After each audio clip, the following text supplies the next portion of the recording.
the first thing to do, I'll give you an example. We were just talking about this before we went live. Last year I did my first launch online ever.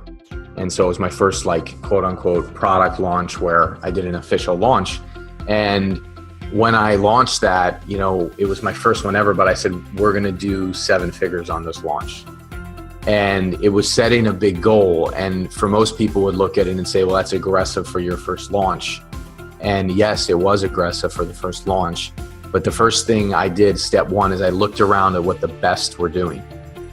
So you can come into a space as step one and look around your industry, and you can look at either averages, or you could look at what would be good, or you could look at what the best are doing and set a great goal for yourself.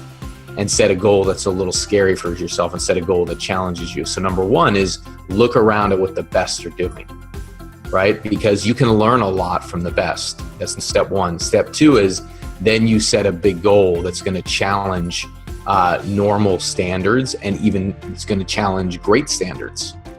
And so those two are super, super important to get started with actually setting the goal.